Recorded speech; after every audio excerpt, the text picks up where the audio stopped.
Hello student, चलिए start करते हैं अपने chapter number 5 admission of partner के नेक्स्ट क्वेश्चन नंबर 69 के साथ। Divya, Yasmin and Fatima are partners in a firm sharing profit and losses in the ratio 11:7:2।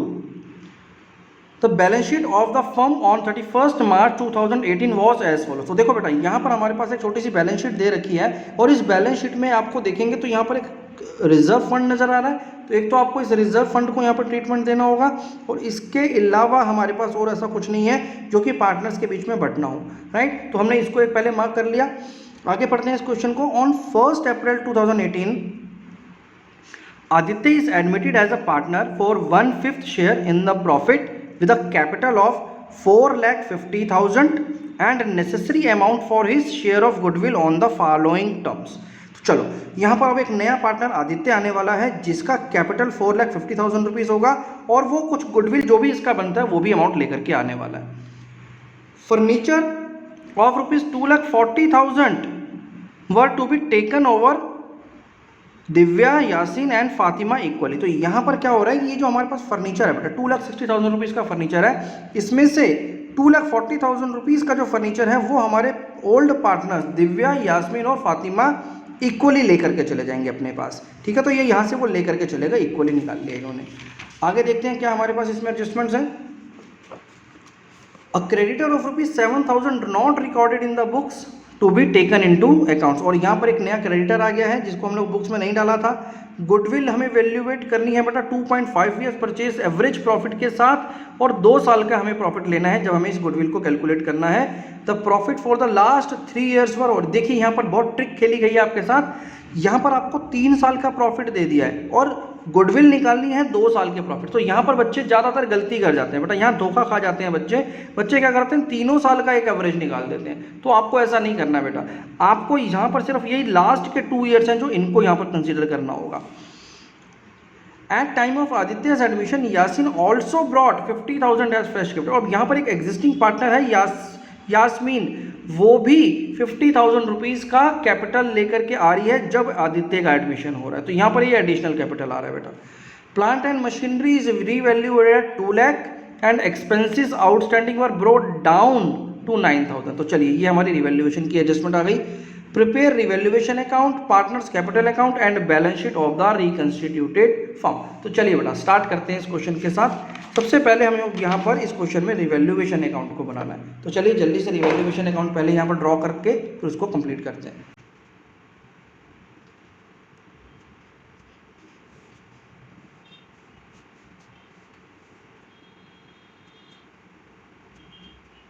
चलिए बेटा, अब यहाँ पर सबसे पहले हमें अगर एक एक करके एडजस्टमेंट्स को देखना शुरू करें तो यहाँ पर जो हमारे पास फर्स्ट एडजस्टमेंट दे रखी है उस एडजस्टमेंट में यहाँ पर तो बात करी गई है कि आदित्य कितना कैपिटल ला रहा है और कितना गुडविल लेकर के आ रहा है। यहाँ पे हमें कुछ लेना देना नहीं है रिवैल्यूएशन से।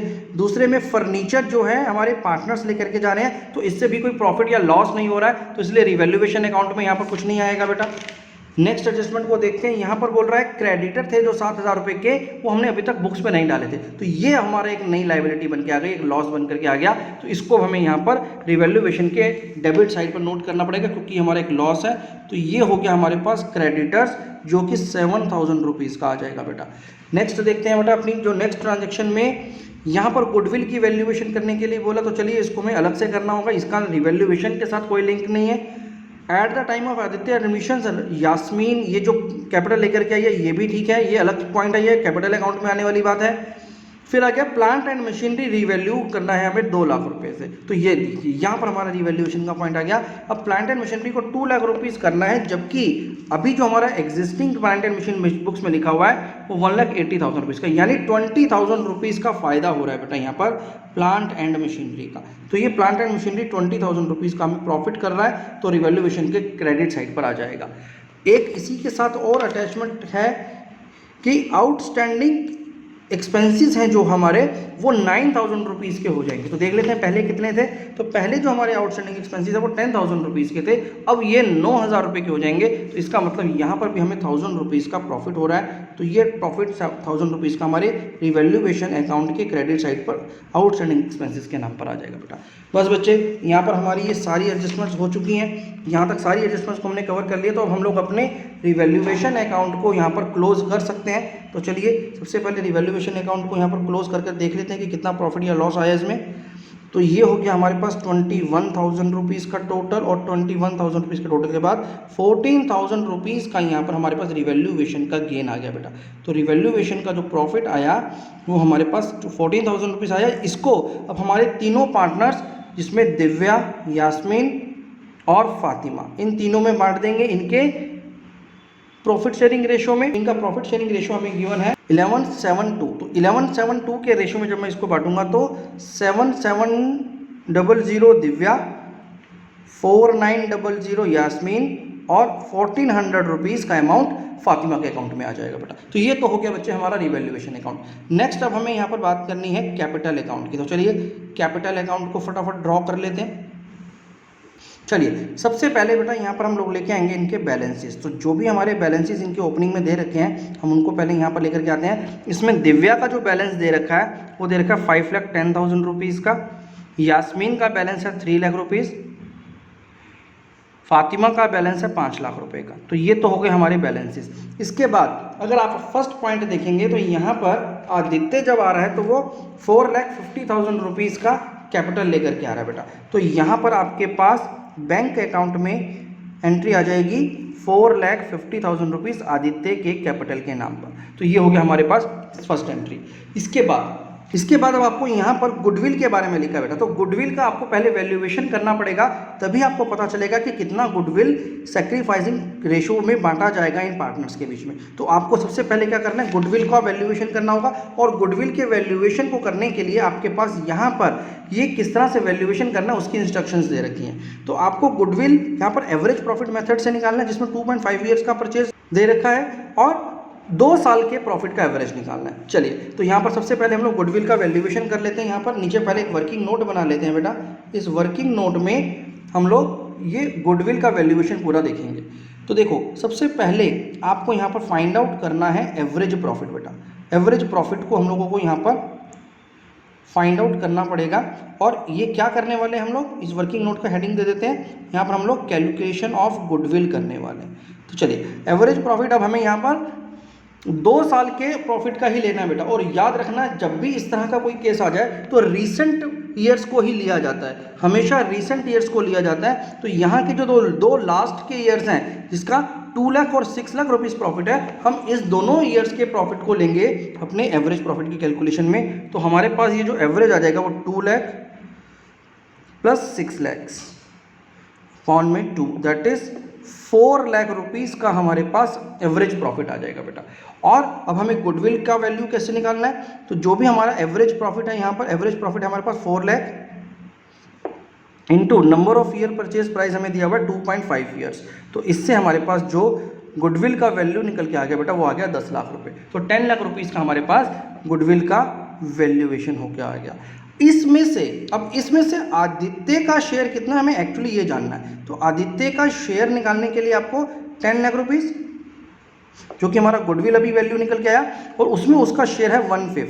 तो यानी 2 लाख रुपए का अमाउंट है जो कि आदित्य लेकर के आया होगा अपनी गुडविल के लिए। अब इसी अमाउंट को अब हमें दिव्या, यास्मीन और फातिमा के सैक्रिफाइसिंग रेशो में डिस्ट्रीब्यूट करना। और इनका जो सैक्रिफाइसिंग रेशो है बेटा वो क्या हो जाएगा, इनका जो सैक्रिफाइसिंग रेशो है वो इनका एग्जिस्टिंग रेशो ही हो जाएगा, क्योंकि यहाँ पर हमें ये नहीं बताया हुआ है कि कितना कितना वो सैक्रिफाइस करने वाले, और ना ही इनका प्रॉफिट शेयरिंग रेशो में कोई चेंज हो रहा है। तो चलिए यहाँ पर हम लोग प्रीमियम फॉर गुडविल को यहाँ पर डिस्ट्रीब्यूट कर देते हैं इनके रेशो के अंदर, जो कि इनका सैक्रिफाइसिंग रेशो भी है। तो यहाँ पर आपको 1,10,000 रुपीज़ का अमाउंट दिव्या को देना है बेटा, 70,000 रुपीज़ का अमाउंट यास्मीन के अकाउंट में, और 20,000 रुपीज़ का अमाउंट फातिमा के अकाउंट में। इनके प्रॉफिट शेयरिंग रेशो 11:7:2 के हिसाब से हमने डिस्ट्रीब्यूट कर दिया बेटा।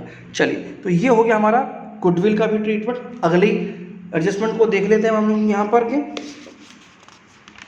यहाँ पर देखिए बेटा, नेक्स्ट जो एडजस्टमेंट हमें यहाँ पर दे रखी है वो है फर्नीचर को लेकर के। यहाँ पर फर्नीचर हमारा 2,40,000 रुपये का था, जो कि दिव्या, यास्मीन और फातिमा ने ले लिया है बेटा इक्वल रेशो में। तो इसका मतलब क्या हुआ कि अब यहाँ पर क्योंकि फर्नीचर वो लेके चली गई तो हमारा फर्नीचर कम हो गया, और हम इस फर्नीचर की वैल्यू, जितना भी वैल्यू वो लेकर गए हैं, उस वैल्यू को कैपिटल अकाउंट्स में डेबिट कर देंगे ताकि हम उनसे वापस चार्ज कर सकें। 2,40,000 रुपीज़ तीनों ने इक्वली लिया, यानी 80,000 रुपीज़ का फर्नीचर ये अपने घर ले गए हैं बेटा।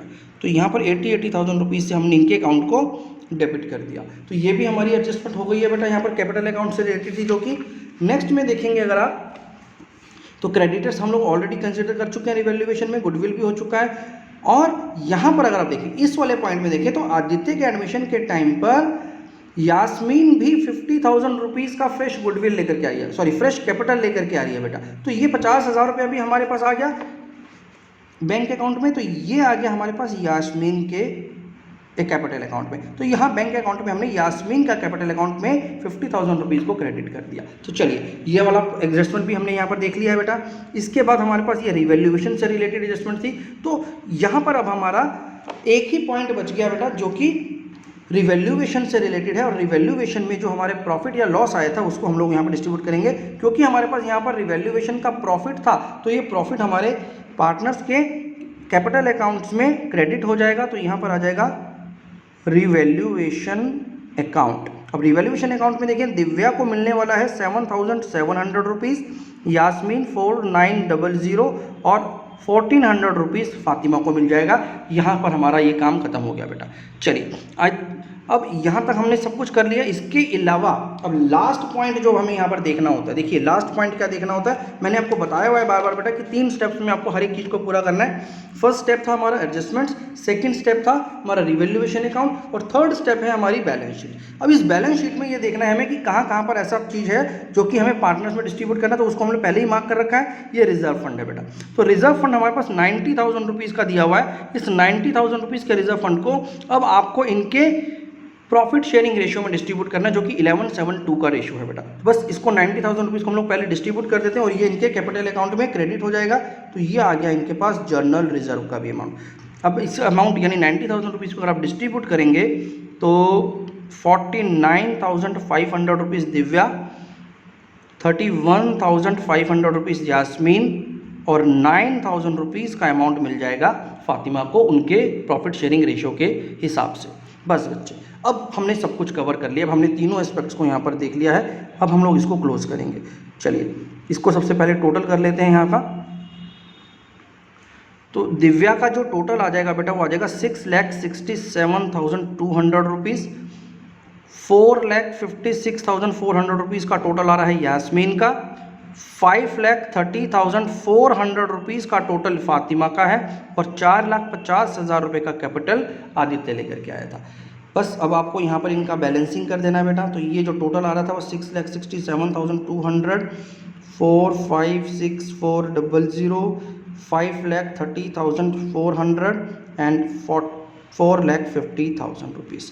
चलिए तो अब यहाँ से मैं इसको 80,000 रुपीज़ को अगर लेस करूँगा तो दिव्या का जो अकाउंट में आ जाएगा बैलेंस वो आ जाएगा 59,720, 5,97,200। यास्मीन के अकाउंट में आ जाएगा बेटा 3,76,400 रुपीज़ का अमाउंट। फातिमा के अकाउंट में अब जो कैपिटल बच गया वो 4,50,400 रुपीज़ हो गया बेटा और 4,50,000 रुपीज़ का कैपिटल आदित्य का होगा। ये हो गया इनके क्लोजिंग बैलेंसेस। तो बैलेंस क्लोज हो गए हमारे यहाँ पर। तो ये कैपिटल अकाउंट का बैलेंसेस आ चुके हैं हमारे पास। लास्ट काम अब हमें यहाँ पर करना है बैलेंस शीट पर। तो चलिए बेटा स्टार्ट करते हैं अपनी बैलेंस शीट के अपडेशंस के साथ। सबसे पहले आपको यहाँ से एक एक करके सारे पॉइंट्स को समझना है। जल्दी से इनके पॉइंट्स है, जितना भी बैलेंस शीट से रिलेटेड आपको कंटेंट मिलता है वो सब कुछ वहाँ पर डालते चले जाएंगे। तो सबसे पहले यहाँ पर बोला गया था कि कैपिटल आ रहा है 4,50,000 रुपीज़ का। ये जो कैपिटल आएगा वो हमारे बैंक अकाउंट में आ जाएगा बेटा। तो चलिए यहाँ पर हम लोग लिख देंगे cash at bank. Cash at bank जैसे कि हमारी पुरानी बैलेंस शीट में लिखा हुआ है, उसमें जो पहले से बैलेंस है हमारे पास कैश एट बैंक का वो 1 लाख, यहाँ पर देखेंगे पहले से जो बैलेंस है हमारे पास कैश एट बैंक का वो 1,50,000 रुपीज़ का है। तो यहाँ पर 1,59,000 रुपीज़ का पहले से बैलेंस हमारे पास ओपनिंग बैलेंस ऑफ कैश था।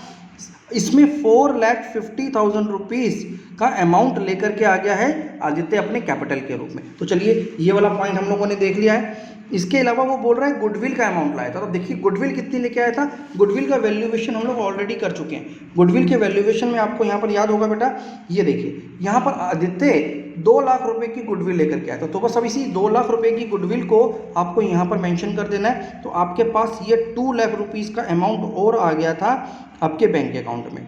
चलिए यहाँ तक हम लोगों ने देख लिया, आगे और देख लेते हैं पहले और क्या क्या है।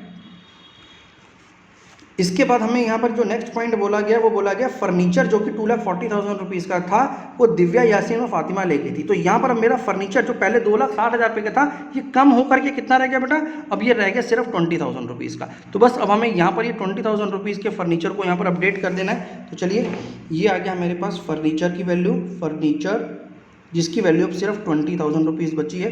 तो मैंने वो यहाँ पर पहले मेंशन कर दिया। अगले पॉइंट की तरफ बढ़ेंगे जल्दी से। यहाँ पर भी 3 स्टेप्स में होते हैं, आपको अच्छे से याद है कि बैलेंस शीट को कैसे अपडेट करना है।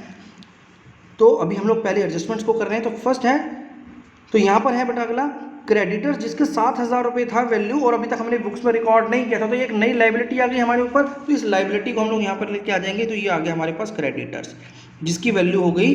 अब देखिए पहले से हमारे पास कितने क्रेडिटर्स हमें वो देखना पड़ेगा। पहले से जो हमारे पास क्रेडिटर है वो 70,000 रुपीज़ के हैं, यानी 70,000 रुपीज़ की अगर मेरे पास पहले से क्रेडिटर्स थे और इसमें एक 7,000 रुपये का क्रेडिटर और ऐड हो गया, तो मेरे पास जो टोटल क्रेडिटर्स हो गए वो 77,000 रुपीज़ के हो गए बेटा। तो यहाँ पर 77,000 रुपीज़ के हमारे पास सन्ड्री क्रेडिटर्स आ गए। चलिए आगे देखते हैं बेटा अगले पॉइंट में यहाँ पर हमें क्या बता रहा है। नेक्स्ट पॉइंट में हमारे पास गुडविल की वैल्यूएशन की बात की थी, हम लोग ऑलरेडी इसको देख चुके हैं। एडमिशन हुआ था जब आदित्य का, तो उस टाइम पर यास्मीन भी 50,000 रुपीज़ का फ्रेश कैपिटल लेकर के आई थी बेटा। तो ये भी हमारे बैंक अकाउंट में 50,000 रुपीज़ आ गए। तो ये यहाँ पर हमारे पास 50,000 रुपीज़ का एक और एंट्री आ गया हमारे बैंक अकाउंट के अंदर। चलिए आगे देखते हैं बेटा। इसके बाद बोला है plant and machinery is revalued to 2 lakh. अब प्लांट एंड मशीनरी हमारी 2 लाख रुपए की हो गई है। तो बस एज इट इज़ हमारा यहाँ पर प्लांट एंड मशीनरी में 2 लाख रुपए का अमाउंट आ जाएगा।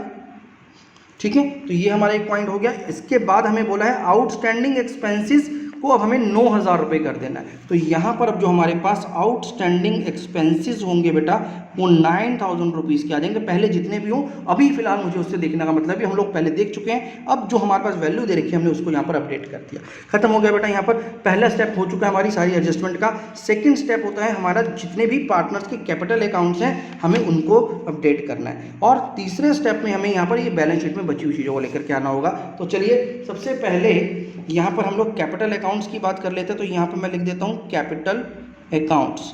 और कैपिटल किस किस का होगा बेटा, अब यहाँ पर दिव्या का, यास्मीन का, फातिमा का और आदित्य, ये 4 पार्टनर्स अब हमारे पास हो गए हैं। इन चारों का जो कैपिटल अभी अभी हम लोगों ने यहाँ पर निकाला था, ये बैलेंसेस, अब हमें ये बैलेंसेस को यहाँ पर लिखना होगा।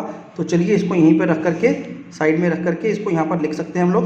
तो यहाँ पर 5,97,200 रुपीज़, 3,76,400 रुपीज़, 4,50,400 रुपीज़ और 4,50,000 रुपीज़ का क्लोजिंग बैलेंस हमारे कैपिटल का ये दे दिया था बेटा। तो इन सबको अगर आप टोटल करेंगे तो इनका टोटल आ जाएगा बेटा 18,74,000। तो ये हमारा टोटल फर्म का कैपिटल आ गया। चलिए इसके अलावा अब ये 2 चीज़ें हो चुकी हैं, दूसरा स्टेप भी हमने कर लिया।